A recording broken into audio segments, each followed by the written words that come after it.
Hey y'all, it's your Bard Spooky J. We're back on the Homebrew How-To. Today, I've got a quick story hook for you, and it's one that pretty much any dice roller can recognize. And depending on the game you're playing, you can give it its own little flavor and turn up the fun for you. Today, we're headed to the lab. Now, depending on your setting, is that a mad alchemist lab? Is that a clandestine scientist's lab? Is that a far-flung interstellar researcher's lab? I don't know, but they all kind of jam the same a little bit. So, depending on the lens you put on it, add your flavor text as you see fit. But, generally speaking, we're talking about a laboratory setting. I'll be speaking in a modern context, but that being said, a wall of monitors can easily be a high-angled scrying mirror. Run my back.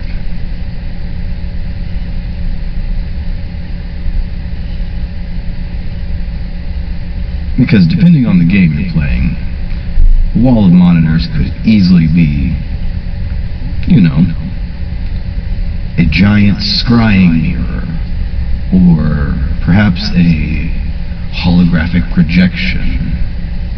All of these different things are just a spin on the same elements here. So, let's get into this map. Now, remember, like I talked about earlier in the series, it's all about us building cool sandboxes, GMs, for our players to do their thing in. So, I've laid out just a very generic laboratory scene here. Like I said, I'll be talking in a modern context, but all of these things, like I said, can be fitted to alchemy or occult sciences or space-faring research or really anything that your game and your table would really get down with. So, let's jump into the map over here.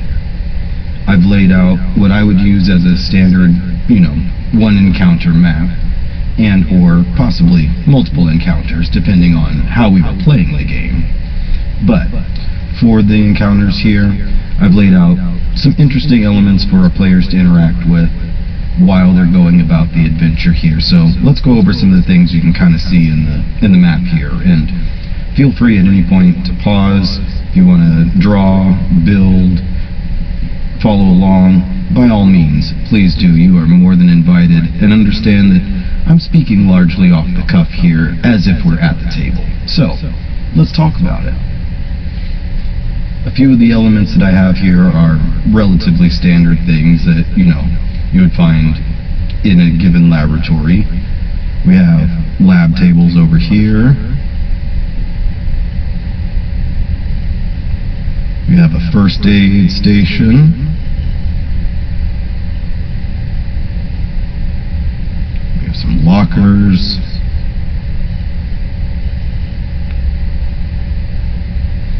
We have a spill.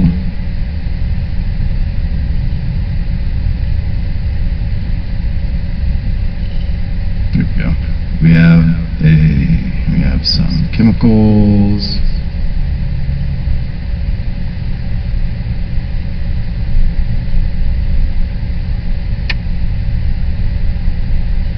Some subject cages.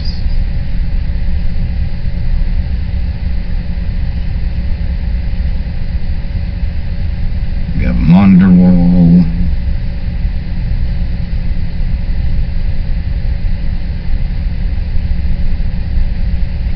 And we have a large mechanical door, i.e. a blast door or something. Something of that nature, with a little control panel.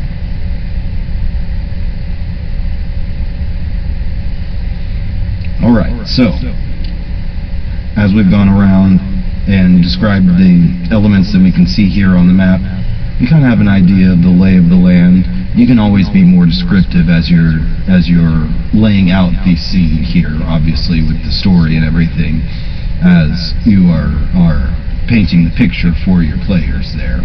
But we've given ourselves here a general idea of the lay of the land. Next, one of the most important things is, once you get your players in the world, what can they do? Well, some of the things that we've already laid out here already give some hints to things that they could possibly do, or ways that they could interact with the items on the map here. So, for instance, I would lay it out as first aid. The first aid station, use an action to address your HP, whether that's gaining or stopping a condition, something along those lines. You have basically an on-map healing mechanic there. Always good to have, just in case you don't have a cleric in the party, or to give your cleric all the more freedom to play as they'd like and not necessarily feel so tied to the obligations of healing. Continuing on, we have the lockers, which, maybe that's an item search.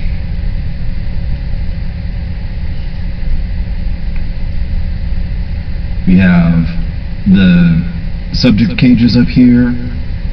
I would use those as something like an isolation zone.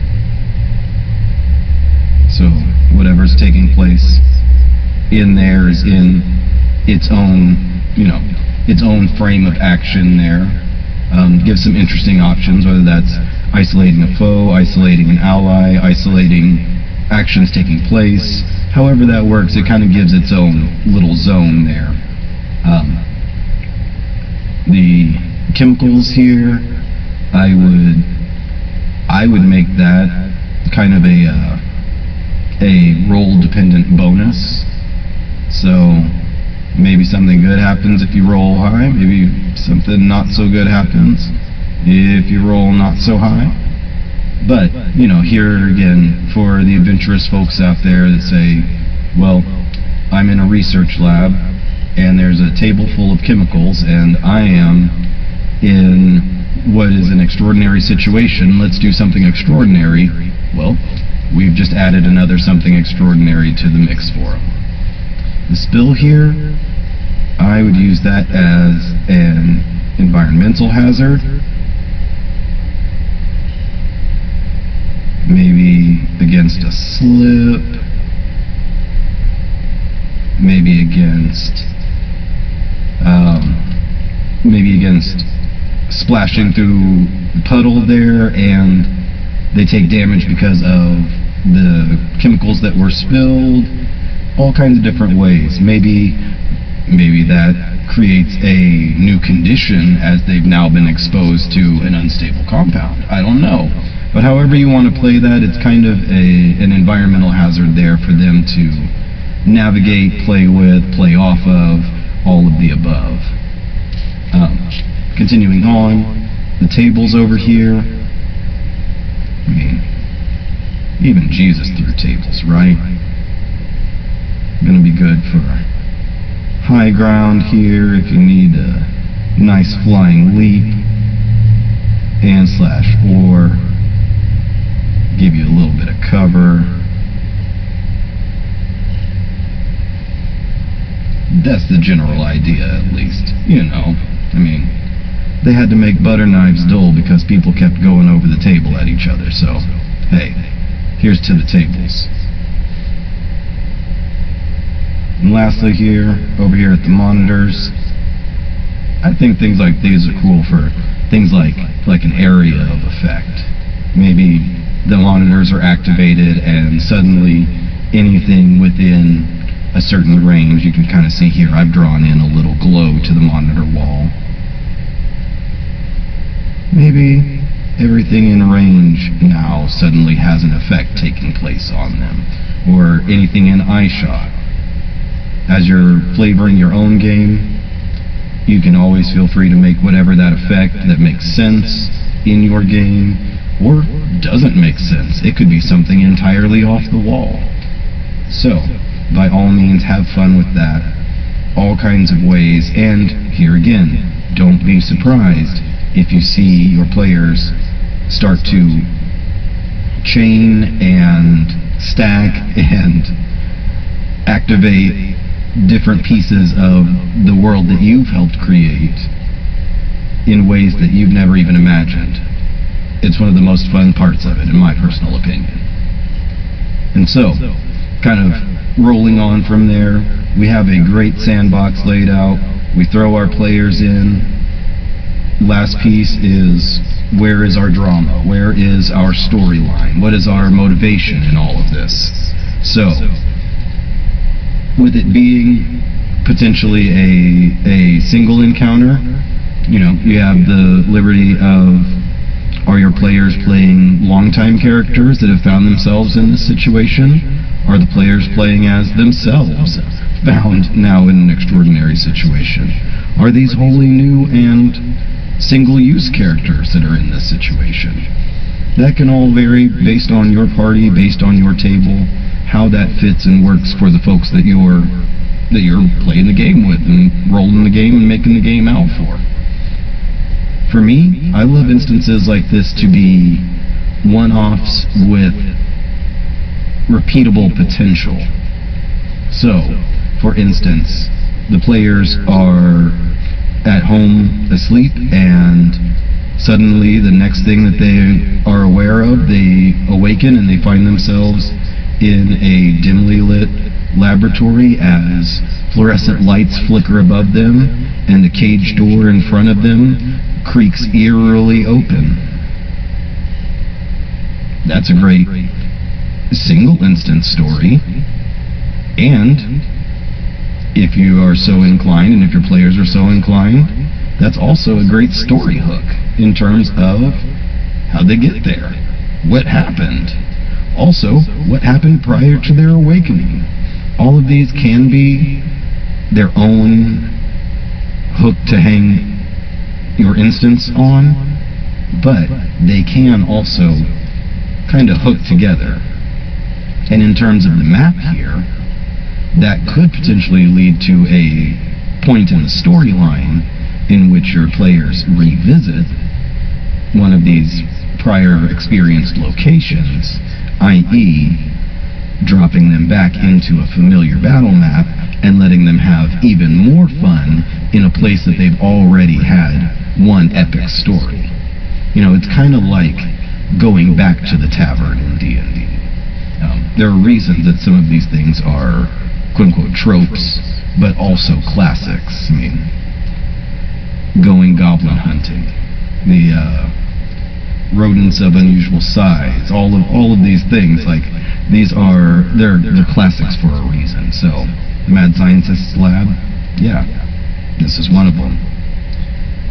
Last little bit here is, what about a foe for our players to encounter here? Well, that all kind of depends on the story that you're telling, and there's all kinds of fun that can be had with the writing of that. Do you have a rogue containment AI that has seen the players as escaped subjects and is now trying to recontain them, SCP style? Is there Patient Zero on the loose, now in there with the players? That could be something. Has something crossed over, perhaps from a digital realm, and now is wreaking havoc here in the real world? Was there a cryptid that perhaps was captured temporarily? I don't know. But all of these, those are all potentials, and realistically, if you want, you could write a few MacGuffins in the middle and tie all of those together, and there are 4 encounters right there. But hey, that's just how I'm thinking about it. Call me wild-headed, and yeah, they do, but that being said, ain't so bad an idea. So, that being said, I'm glad that y'all took the time to hang out with me. Thank you for letting me set up this story with you. Thank you for being my co-GMs on here. And as ever, I'll see you in the next one. See you soon, dice rollers.